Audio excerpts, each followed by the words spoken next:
اعوذ باللہ من الشیطان الرجیم بسم اللہ الرحمن الرحیم۔ سورہ زمر آیات نمبر 22 تا 35 میں رسول اللہ صلی اللہ علیہ وآلہ وسلم کو ہدایت کہ اس قرآن پر وہی لوگ ایمان لائیں گے جن کے دل میں نور ایمان باقی ہے، لیکن جن کے قلوب سخت ہو چکے ہیں وہ اس سے فائدہ نہیں اٹھا سکیں گے۔ ان کا انجام وہی ہوگا جو ان سے پہلے نافرمان قوموں کا ہو چکا ہے۔ جو لوگ اپنی ضد پر اڑے ہوئے ہیں ان کا ٹھکانہ جہنم ہے۔ اعوذ باللہ من الشیطان الرجیم۔ افمن شرح اللہ صدرہ للاسلام فہو علی نور من ربہ۔ کیا بھلا وہ شخص جس کا سینہ اللہ نے اسلام کے لیے کھول دیا ہو اور وہ اپنے رب کی جانب سے عطا کردہ روشنی پر چل رہا ہو، اس شخص کی طرح ہو سکتا ہے جو کفر کی تاریکیوں میں پڑا ہے؟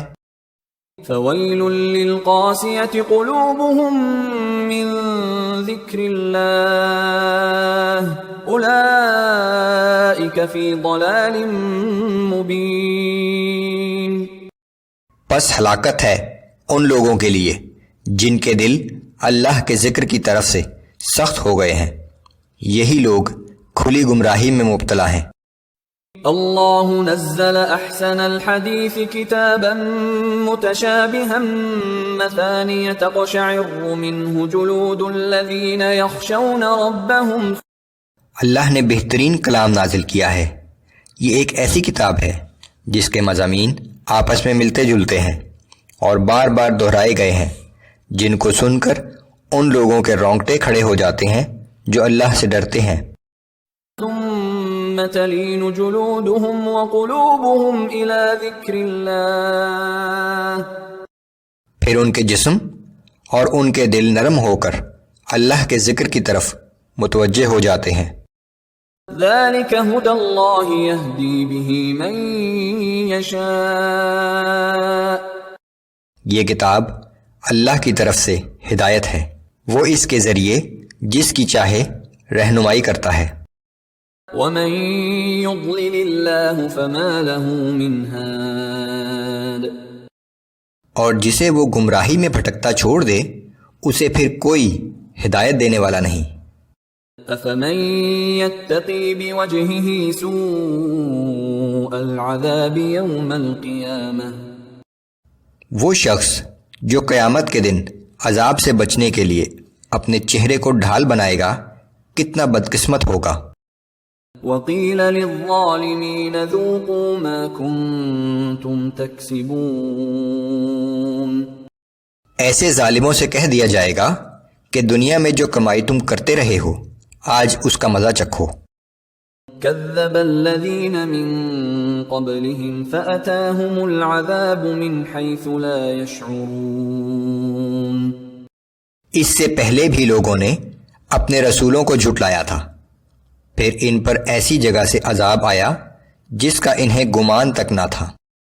فأذاقهم الله الخزي في الحياة الدنيا ولعذاب الآخرة أكبر لو كانوا يعلمون۔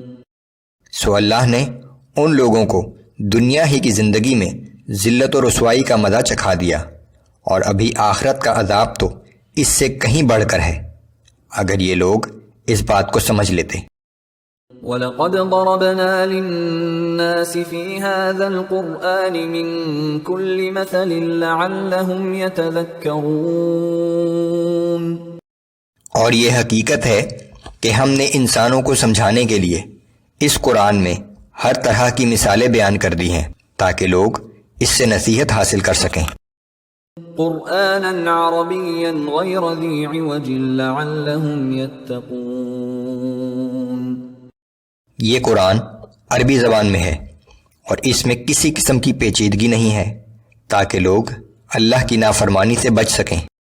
ضرب اللہ مثلا رجلا فيه شركاء متشاكسون ورجلا سلما لرجل هل يستويان مثلا۔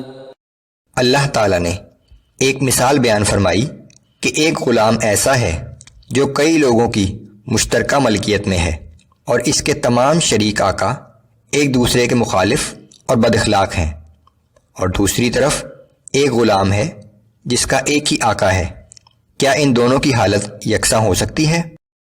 الحمد للہ بل اکثرهم لا يعلمون۔ سب تعریفیں اللہ ہی کے لیے ہیں، مگر ان کافروں میں سے اکثر لوگ اس بات کو نہیں سمجھتے۔ انک میت وانہم میتون۔ اے پیغمبر صلی اللہ علیہ وآلہ وسلم، بے شک آپ کو بھی ایک دن موت آنی ہے اور یقیناً ان لوگوں کو بھی ایک دن مرنا ہے۔ ثم انکم یوم القیامت عند ربکم تختصمون۔ پھر قیامت کے روز تم سب اپنے رب کے حضور اپنا اپنا مقدمہ پیش کرو گے۔ فمن اظلم ممن كذب على الله وكذب بالصدق اذ جاءه أليس في جهنم مثوى للكافرين۔ پھر اس شخص سے بڑا ظالم اور کون ہوگا جس نے اللہ پر جھوٹ باندھا اور جب سچائی اس کے سامنے آئی تو اسے جھٹلا دیا، کیا ایسے کافروں کا ٹھکانہ جہنم نہیں ہوگا؟ والذی جاء بالصدق وصدق به اولئک هم المتقون۔ اور جو شخص سچائی لے کر آیا اور جن لوگوں نے اس کی تصدیق کی وہی متقی اور عذاب سے بچنے والے ہیں۔ لهم ما يشاءون عند ربهم ذلك جزاء المحسنین۔ ایسے لوگوں کے لیے ان کے رب کے پاس ہر وہ چیز موجود ہوگی جس کی وہ خواہش کریں گے، اخلاص سے نیک اعمال کرنے والوں کا یہی صلہ ہے۔ لِيُكَفِّرَ اللَّهُ عَنْهُمْ أَسْوَأَ الَّذِي عَمِلُوا وَيَجْزِيَهُمْ أَجْرَهُمْ بِأَحْسَنِ الَّذِي كَانُوا يَعْمَلُونَ، تاکہ اللہ ان لوگوں کے کیے ہوئے بدترین اعمال کو بھی معاف کر دے اور ان کے کیے ہوئے نیک اعمال کی بہترین جزا عطا کرے۔